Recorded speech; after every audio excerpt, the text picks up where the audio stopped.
Hello there! I hope you have had a nice week and you achieved some of your goals. For today's video, I have a tip for the preparation of a lunch or a dinner in situations when you don't have that much time which you could dedicate to cooking.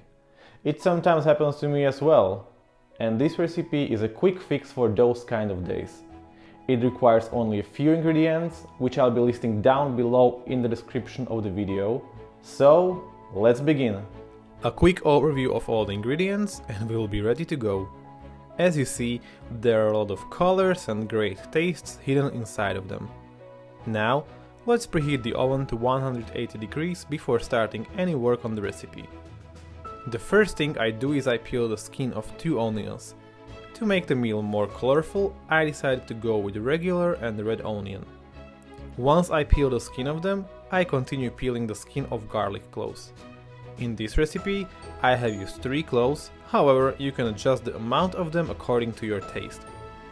Once the onions and garlic are peeled, I cut the onion into stripes. They do not have to be very thin, as I will be slicing them into single pieces in the following steps. I move them into the smaller bowl and focus on the chicken breasts now. Here I have 2 whole chicken breasts and I first cut them into smaller pieces. My first focus is the smaller parts and I cut them into similar sized cubes. Not very big, yet not very small. Next, I continue with the larger parts. I cut the breasts into stripes first and later finish the process by cutting them into smaller cubes. I repeat this part with the last chicken breast and move all the cubes into a plate. The meat part is now done. Great, I am halfway through the preparation of all the ingredients as I start peeling the skin of the mushrooms. I chose to go with brown mushrooms and oyster mushrooms. However, you can go with any fresh mushrooms based on your choice. Please make sure they are edible first. No one wants to get into any trouble. First I peel the skin, cut the brown mushrooms bottom part and put them into a smaller bowl. Here I have approximately 255 grams. As the next step, I go with the oyster mushrooms. Just like the brown mushrooms, I have approximately 255 grams of them. I cut the bottom parts of them and I put the whole pieces aside. The next step is to tear the larger pieces into smaller strips to distribute them evenly across the baking tray. I put the strips back into a bowl and continue with the last vegetable, the frozen spinach leaves. These frozen spinach leaves are in the form of small balls, so I cut them into quarters. When working with frozen vegetables, ensure they are out of the freezer for around half an hour. It will make this step much more manageable. Great, now that the spinach leaves are cut into quarters, it is time to put the ingredients into a single large bowl and mix them. First I go with the leaves, continue with the oyster mushrooms, chicken breasts, and as the last step I add the brown mushrooms into a mixture. Before I put any seasoning into the bowl, I cut the brown mushrooms into quarters just like I did with the spinach. As the next step, I grate 3 garlic cloves, which I have put aside at the beginning of the recipe. The last vegetable left behind is the onion.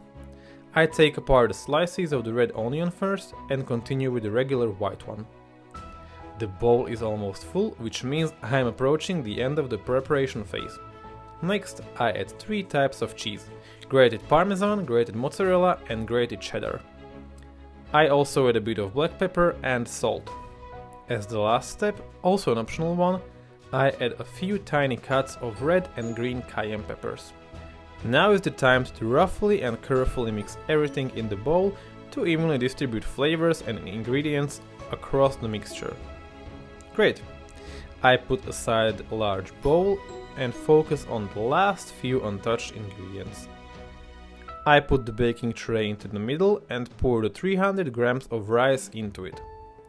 Next, I added 900 milliliters of vegetable broth to the tray and mix it a bit with a wooden spoon. The final step in this phase is to pour the entire content of the bowl into the baking tray. I add 1 kitchen spoon at a time before I pour everything into it. Please ensure you have a suitably sized baking tray that can hold everything, since the rice will increase in size while in the oven. Next, I flatten the mixture a bit with a wooden spoon and cover the top of it with aluminum foil. Great, this is it! Now comes the time to put the baking tray into a preheated oven and leave it there for around 50 to 60 minutes based on your oven. While the rice and meat are in the oven, I cut the scallions as I will be adding them on the top after the time has passed. I will be using only the green parts of them. Now, how to know if the rice and meat are properly baked? After around 50 minutes, take out the tray and uncover a bit of the aluminum foil. The broth has to be entirely absorbed by rice and meat. If still a bit is left, put the tray back into the oven covered with the aluminum foil. After several minutes, take it out again, and once you see the broth is almost fully absorbed, remove the aluminum foil and put it back in the oven without it to have a beautiful golden brownish color on the top. Leave it there for a couple of minutes, and 1 minute before finished, take out the tray, add the scallions on top of it and put it back into the oven for one last minute.